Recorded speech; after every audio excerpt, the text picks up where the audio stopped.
Hi,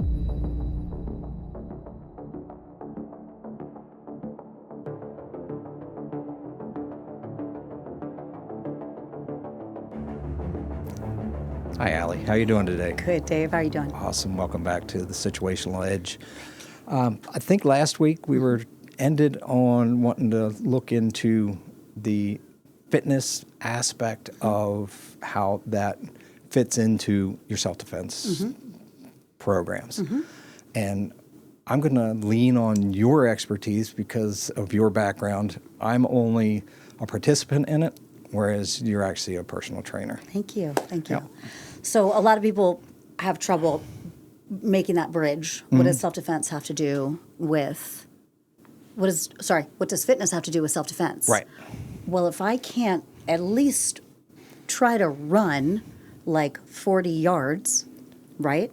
If I can't push myself up off the ground, how can I expect to push somebody off of me? Right. Right? Exactly. So if I can't do a push-up, if I'm not lifting heavy weights, if my muscles are not used to being activated quickly, I'm going to try to run from something, and I'm going to just fall on my face. Right. I don't know if you ever saw this video, but there was a video of this woman who was pushing a baby carriage, and she lost control of the carriage, and it was down a hill. Ooh. And she tried to run after it. And unfortunately, because she obviously was not very physically fit, Right. she literally just ended up tripping over her feet and falling down. Right. Right. And of course, I don't want her to be hurt, but at the same time, like, the worst part was that her baby carriage just kept going. Right. So some strangers, thank God, stepped in and picked it and, Right. and grabbed it before it went into traffic, right? Right. And that's another thing with fitness too, is agility. Yes. Right. So it's Yes. not just It's not just weight strength. training or yes, anything it's like not that. just It's- looking buff. I don't really. I don't work out anymore to look amazing. I work out to be really strong. Right. And to be fast and explosive. Right. So there are some very basic things that we need to look at, and these are things that doctors who have really dedicated themselves to fitness, because they don't learn a lot in med school. Right. That's something that they end up doing on the side. But these doctors who are mixing their medical prowess and knowledge with now their fitness prowess and knowledge, what they tend to say is that we need to have heavy weightlifting safely. You need to progressively build and have a trainer, I would say at least for 4 to 6 sessions to get your form down. Right. I'm saying that, not doctors. But you want to make sure your form is really good so that you're activating properly. Right. And so that you are getting the most out of your movements and decreasing risk as much as possible. Right, Because right. we want to stay safe and we don't want to hurt ourselves so we aren't out, right? So we need to be lifting weights. We need to be lifting to failure. These mamby-pamby 5-pound weights are Right. not helping anybody unless you're doing something with the shoulder Sure. rotator cuff, right? Right. You're building, what are they? They're the support. Yes, exactly. Muscles, not the the- tiny you're little the- muscles that right. support the joints. Yes, absolutely, right? But that's not what's going to actually create that bone density and Right. that muscle strength. And we want the muscle strength because the more muscle we have, the more fat we burn. And also the better we actually process sugar. Ooh, So okay. it's so good for so many things, having dense muscles, you know? So we need to lift weights. We need to do HIIT, high-intensity interval training. That looks different for everybody. For somebody who's actually in the obese category, that's speed walking versus slow walking. Right. You right. know, for somebody who's actually a little bit more physically fit, we're talking sprints on the bike, sprints on a road, right? Right. Jump rope, you know.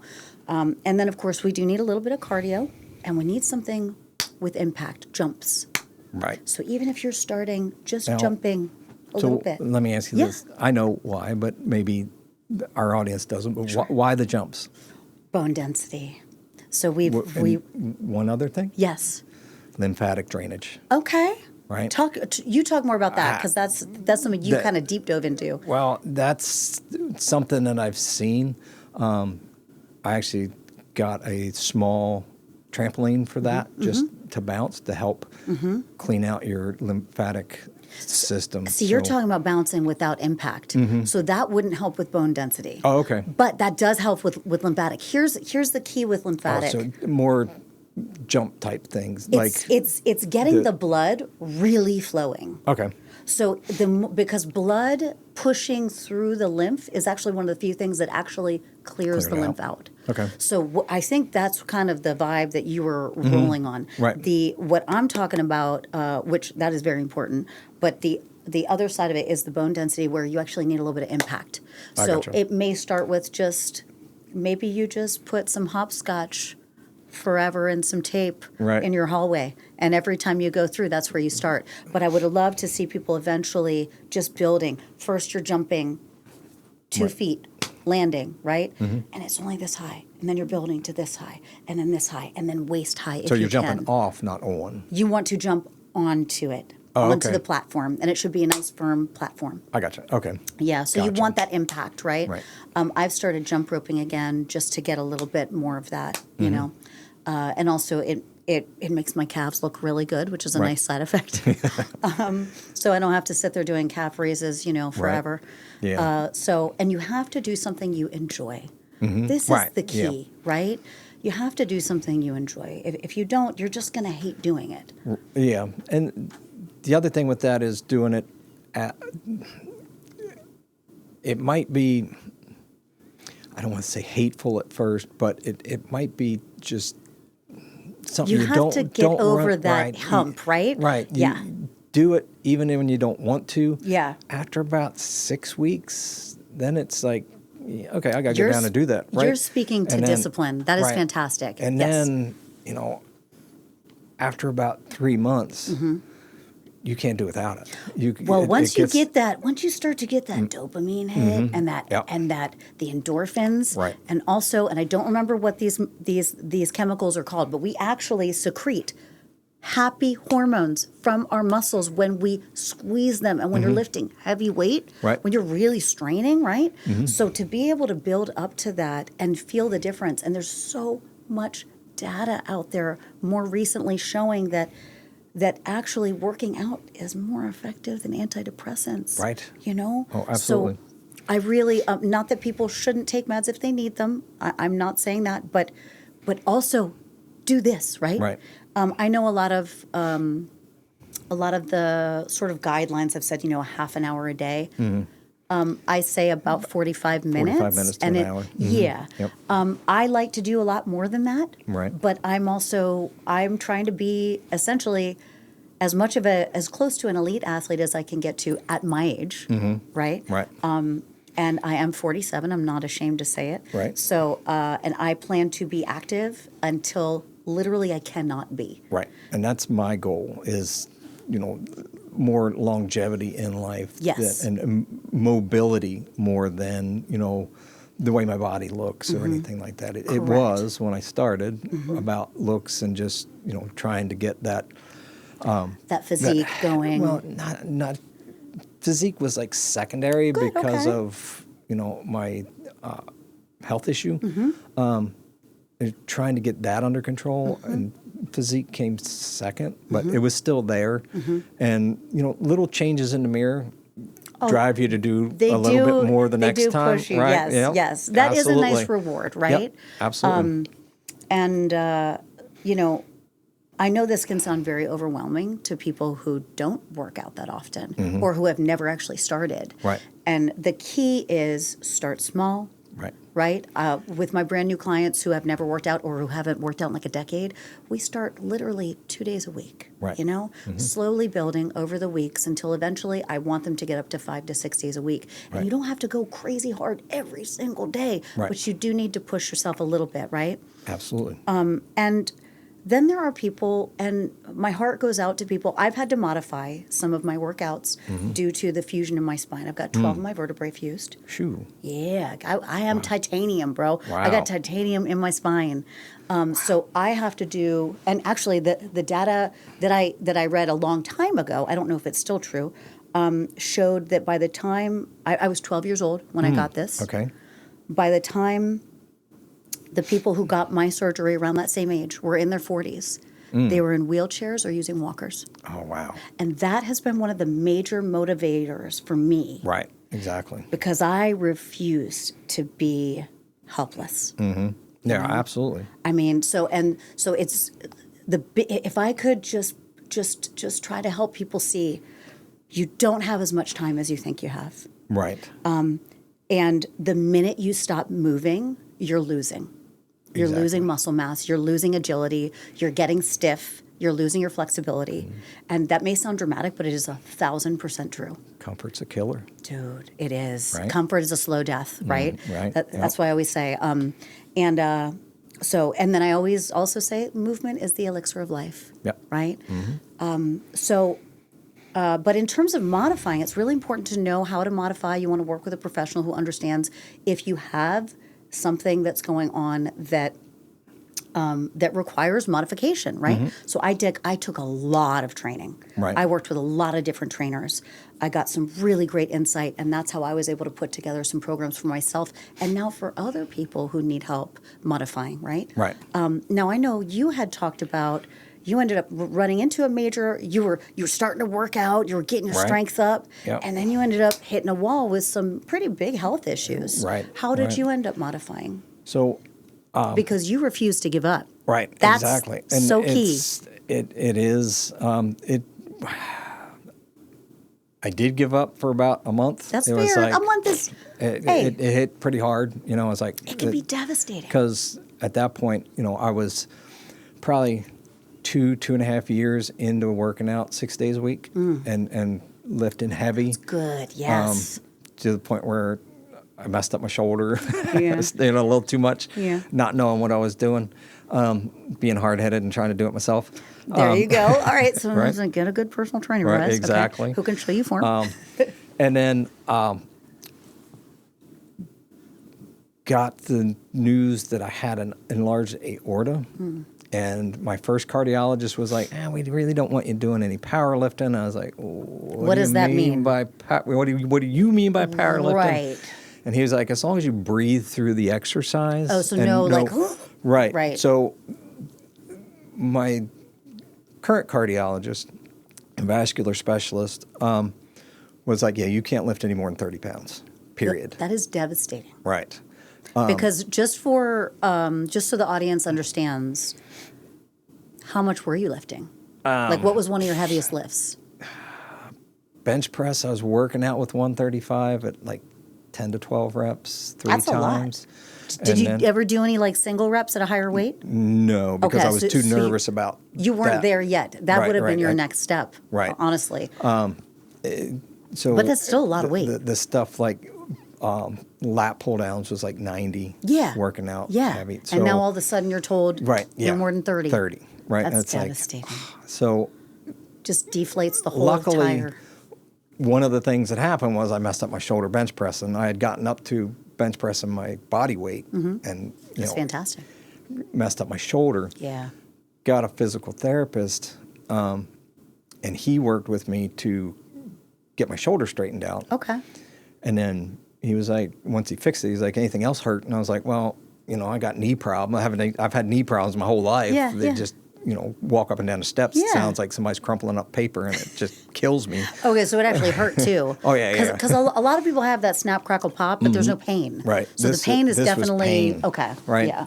And I believe it's from surveying, kneeling down on concrete and rocks and just that type of stuff Oh, all yeah. the time. When I owned my townhouse, I took like almost a week to redo all the flooring in the townhouse to It's a lot of work. to pergo flooring or Yeah. whatever that the laminate flooring. Yeah, yeah. Right. So I was kneeling all day long for just a week, and thank you. I'd get up and I'd feel like I was like 90. I'm like, oh my goodness. So I was like, my knees have hurt, and I can't squat Yeah. with any weight. Yeah. I can do body weight squats all day long, and it doesn't hurt. But once I add even the bar, it starts pain. Wow. So worked with him, got everything aligned, and now I can squat with no pain in my knees. Wonderful. But I'm doing it with 30 pounds, know, right? but it's still better than weight. nothing. It's still better than weight, nothing. right? Yes, yes. Then to go back to, I was lifting that way, heavy, got the news that you can't lift over 30 pounds. that would hurt my And that's heart. when, I was like, So my issue is an enlarged aorta. Okay. So I've got a small murmur because it's not letting all the blood out. It's like the valve's not closing. Okay. Right. So the size isn't at a point where they're talking about replacement yet. Okay. Or So you're trying surgery. to avoid surgery. I'm 100% avoid surgery. I don't believe the body is meant to be cracked open like that. After having several surgeries, I can tell you, I do not recommend them. Right. I believe it's a sealed system for a reason. It's definitely very risky to get surgeries, especially that deep. And then the other thing was cholesterol was a little high, and I'm trying to stay off statins. I'm not getting on a statin as long as I live. I'm going to do something to try and counter that. Good. Good. It's so important not to go for that quick fix. Right. Lifestyle changes absolutely. are everything. And so working out wise, actually back to the cardiologist, vascular specialist, I talked to vascular specialist. I was like, well, what if I had surgery? Yeah. If it's something that's going to eventually have to be done, if I do it now, she's like, you'll never lift over 30 pounds, even if you have it replaced, because you can blow out the graft. So I'm like, well, crap. So that's when I was like, okay. Yeah, that's when I was like, I okay. need to adjust. Well, I didn't know. My thought went to, can't do it. Right? What's the sense in lifting 30 pounds? It's still better than nothing. Right. 1,000%. But at the time, you were very disappointed. That hit you hard.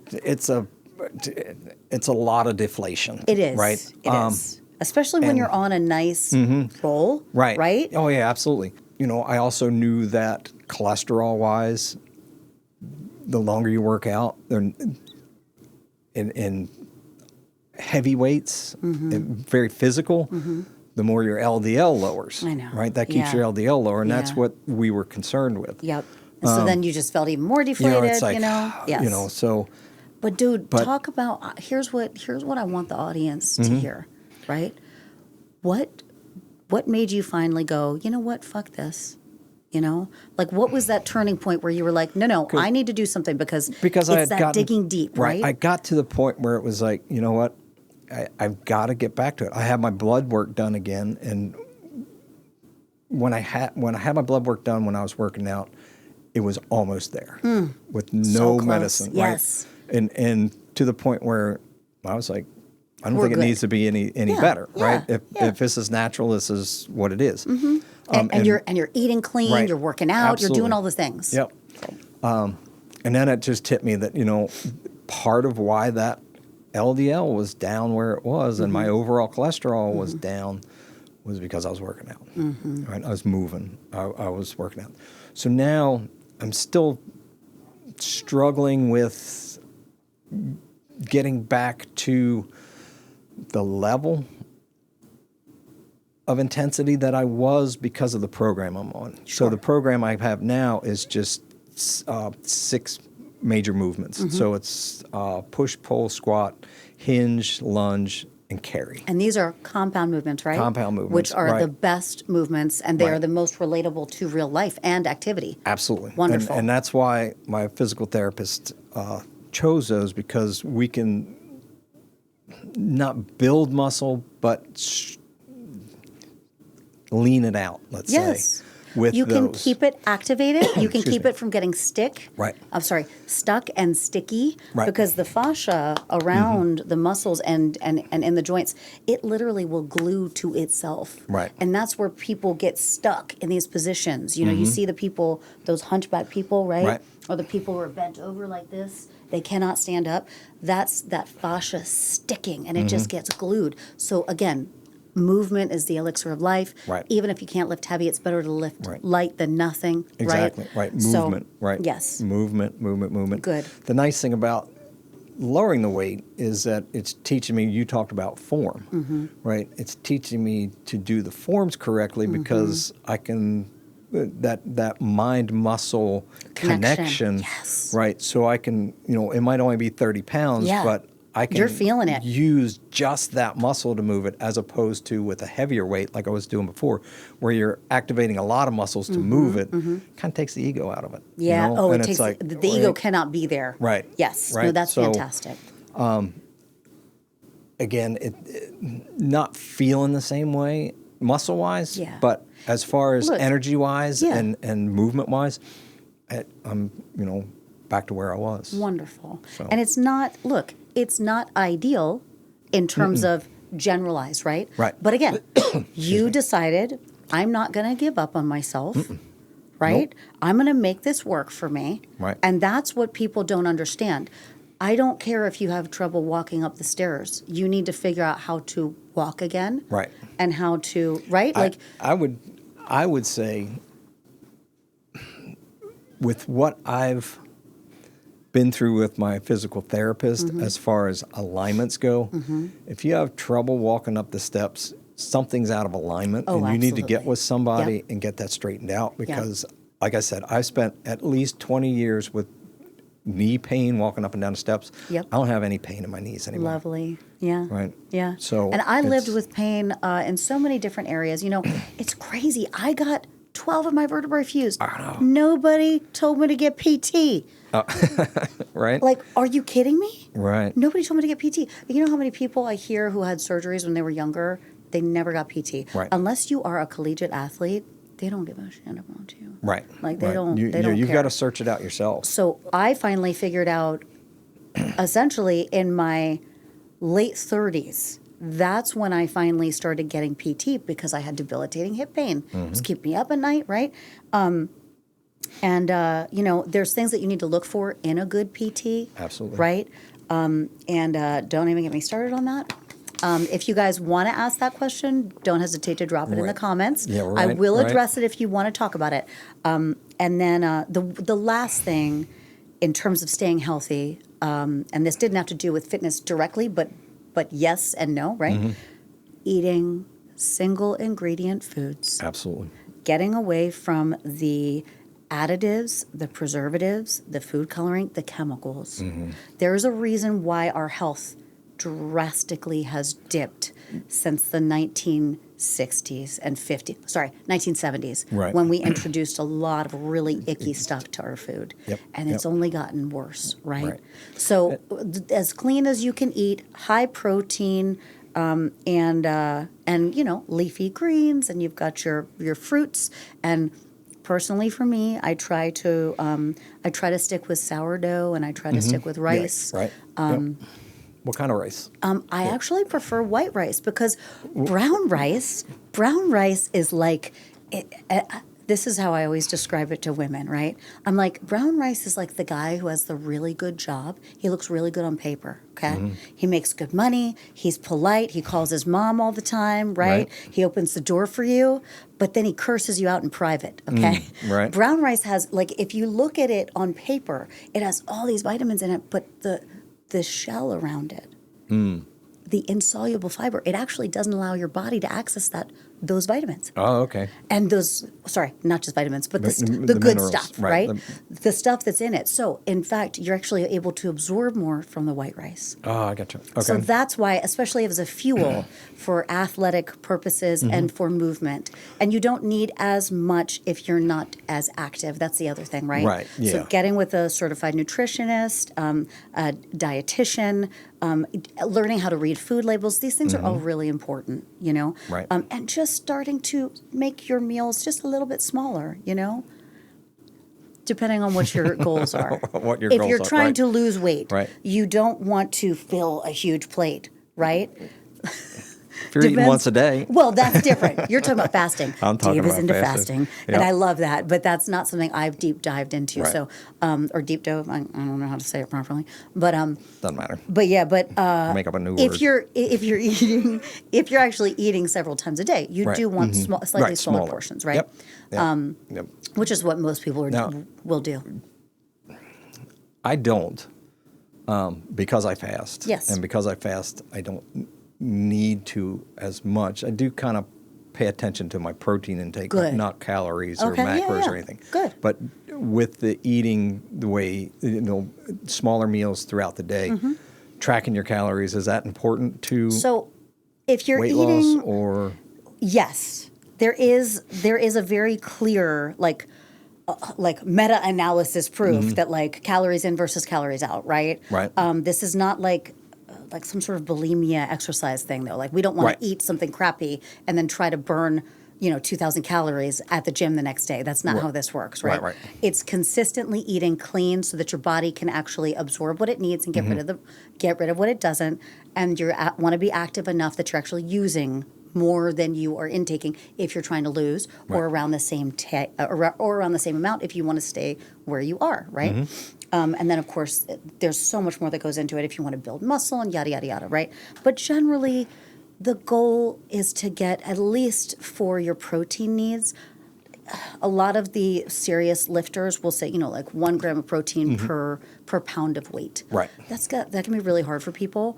Is that goal weight or actual Usually weight? your current weight. Okay. But what I try to tell people, I'm like, just try to get 70% to start.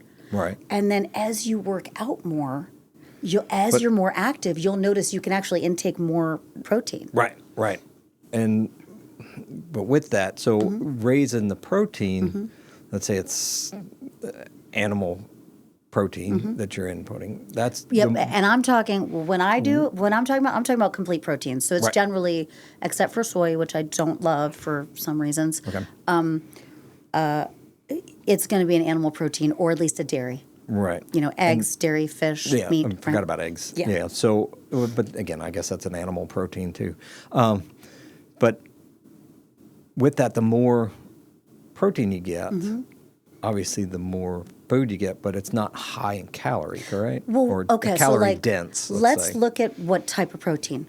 Would I recommend a lean steak or would I recommend fried chicken? I would recommend the lean Fried chicken. steak. Oh, no. Now, so we're looking now. If your goal is to gain weight, because I was at a point, I had so many food allergies. I actually was like 103 pounds. I could not keep weight on. Oh, wow. So I talked to a big heavy lifter guy. He really helped me out. I was like, if I were to choose between like steak and chicken, which one would I eat? He goes, girl, eat both. Right. I was like, oh, duh. Yeah, So, right. I really was just doing everything I could to pack on the pounds and to help me maintain muscle. Right. Because I was still working out. Because I needed it for my mental health and for my strength, right? Right. But I just wasn't getting enough. So it all depends on your health goals. But the basic guideline is leaner proteins. Right. Right. So you want to have the leaner fish and the leaner meats and all that stuff. But anyway, we could go on and on about this forever. Right. This has been lovely chatting with you about It has this. been. And I'm looking forward to. So what do we want to do for the next episode? I think we go health. Yeah. Keep the fitness kind of driving into the health aspect. Looking of into it. the broader aspect of health. Because if we cannot move, we cannot get away from predators. Right. We can't be Right. evasive with our movements. Right. And I mean, like what we put into our bodies Yes. and that type of stuff. Yep. On our bodies. And it actually affects brain fog too. Right. Right? Yep, So we want to be able absolutely. to be sharp. Right. So you Yep. can't put junk into your body. So we can keep talking about this. I love it. Right. Thanks. Yeah. I'm looking forward to it. Yeah. Well, I'll see you next time. Yes, sir. We'll Thank both you. see you next time on the Situational Edge. Yep.